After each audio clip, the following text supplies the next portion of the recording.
नमस्कार दोस्तों, आज की कहानी इस प्रकार है। माधवी आज जब पीछे मुड़कर देखती है तो दिल से आंसू निकल जाते हैं। काफ़ी समय पहले माधवी जब कुंवारी 19 साल की थी तब वो कॉलेज में पढ़ती थी।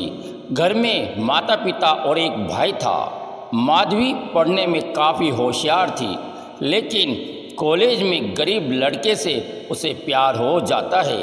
वो दोनों कॉलेज के बाहर अपने प्यार का इजहार करने लगे। जब ये बात घर वालों को मालूम पड़ी तो पिताजी को बहुत गुस्सा आया।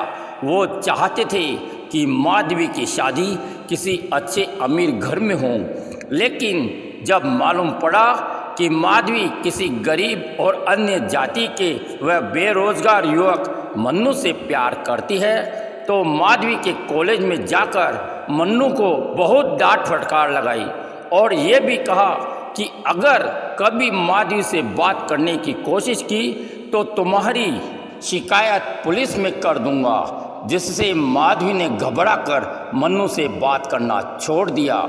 मन्नू ने माधवी से बात करने की कोशिश की, लेकिन माधवी ने मन्नू की ज़िंदगी बचाने और अपनी पढ़ाई पूरी करने के कारण पिता की बात मानने को राजी हो गई।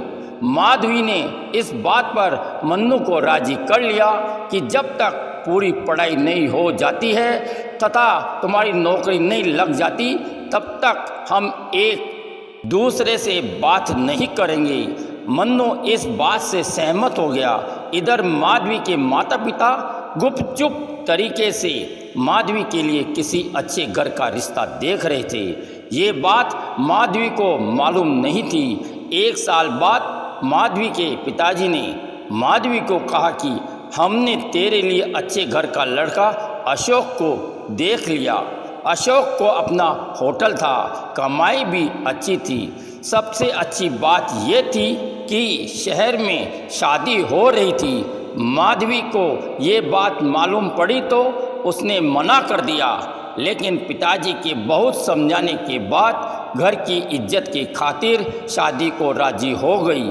जब ये बात मन्नू को बताई तो उसने माधवी को बहुत समझाने की कोशिश की कि मैं जल्द ही अच्छी सी नौकरी कर शादी कर लेंगे। माधवी ने जब मन्नू को समझाया कि पिताजी अपनी शादी को कभी राजी नहीं होंगे क्योंकि अशोक का होटल से अच्छी कमाई है और वो ये रिश्ता कभी नहीं छोड़ना चाहेंगे। मजबूरन मन्नू माधवी की खुशहाल जिंदगी की कामना कर अलग हो गया। अब ठीक समय पर अशोक और माधवी की शादी धूमधाम से हो गई। इस बीच मन्नू अपनी पढ़ाई पूरी कर अपनी विधवा माँ के साथ कमाने के लिए दूसरे शहर में चला गया। अब जीवन का एक ही उद्देश्य था कि काफ़ी पैसा कमाना है और अपनी विधवा माँ का बुढ़ापा अच्छा निकालना है। शादी के 3 महीने बाद माधवी गर्भवती हो गई। माधवी के पुत्री का जन्म हुआ। अशोक का होटल अच्छा चल रहा था, माधवी भी खुश थी। लेकिन एक दिन अशोक को मन्नू के दोस्त नरेश से मालूम पड़ता है कि माधवी को अपने कॉलेज के लड़के मन्नू से प्यार था और शादी भी करना चाहती थी, लेकिन घर वालों के दबाव के कारण अशोक से शादी करनी पड़ी। अशोक अब माधवी से नाखुश रहने लग गया। इस गम में देर रात नशे में घर आने लग गया। माधवी के लाख पूछने के बाद भी अशोक ने माधवी के प्यार की बात नहीं बताई तथा होटल पर भी ज़्यादा ध्यान नहीं देने की वजह से होटल घाटे में चलने लगा। एक दिन अशोक की ज़्यादा शराब पीने की वजह से काफ़ी तबीयत खराब हो गई। हॉस्पिटल में दिखाया तो लीवर और किडनी की खराबी बताई। काफ़ी इलाज कराने के बाद भी अशोक की मृत्यु हो जाती है। अब माधवी उदास रहने लगी। होटल से काफ़ी कर्जा चढ़ जाने की वजह से माधवी और अशोक के माता पिता को अपनी पूरी संपत्ति बेचनी पड़ी। माधवी आर्थिक तंगी से परेशान होकर एक स्कूल में नौकरी करने लगी। शाम को आसपास के बच्चों को भी ट्यूशन पढ़ाने लगी, जिससे घर का खर्चा अच्छी तरह से निकलने लगा। अशोक के माता पिता चाहते थे कि माधवी दूसरी शादी कर ले, लेकिन माधवी ने साफ मना कर दिया कि शादी कर लूँगी तो आपका बुढ़ापा कैसे निकलेगा। एक दिन मन्नू अपने दोस्त नरेश की शादी में शहर में आता है तो उसे मालूम पड़ता है कि माधवी के पति की मृत्यु हो जाती है और अब माधवी की आर्थिक स्थिति भी खराब है तो बहुत दुख होता है। लेकिन नरेश मन्नू को डरते डरते बताता है कि एक दिन माधवी का पति अशोक उससे तुम्हारे और माधवी के प्यार के बारे में जानने के लिए आया था, तो मैंने उसे इस बात पर कि माधवी को नहीं बताओगे, तो अशोक ने कहा ठीक है नहीं बताऊंगा।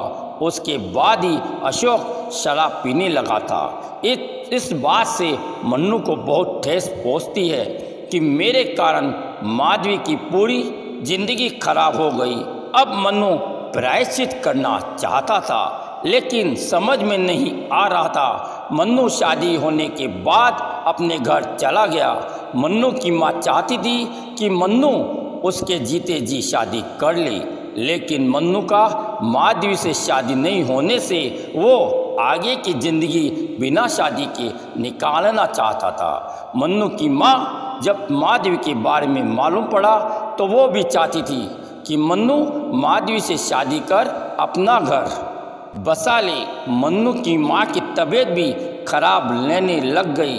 जांच करवाने पर मालूम पड़ा कि आखिरी स्टेज का कैंसर है, तो मन्नू अपनी माँ का इलाज बड़े हॉस्पिटल में करवाने लगा, लेकिन डॉक्टर ने जवाब दे दिया।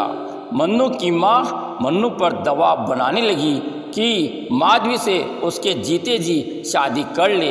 अब मन्नू भी प्रायश्चित करना चाहता था तो वो एक दिन माधवी से मिलने उसके शहर चला गया। तो एक बार तो माधवी चौंकी, फिर मन्नू ने उसे शादी करने का प्रस्ताव और माँ की तबीयत का हवाला दिया और ये भी कहा कि सास ससुर को भी अपने पास रख लूँगा। तब भी माधवी ने मना कर दिया, लेकिन मन्नू ने माधवी के सास ससुर से बात की तो उन्होंने भी माधवी को समझाया कि अभी पूरी ज़िंदगी पड़ी है, कैसे निकालोगी। तो माधवी राजी हो जाती है। माधवी और मन्नू की शादी होने के बाद कुछ ही दिनों में मन्नू की माँ का बीमारी से मौत हो जाती है। माधवी अपने सास ससुर को अपने पास ही रखती है। इस तरह माधवी को आखिर में अपना प्यार मिल ही जाता है।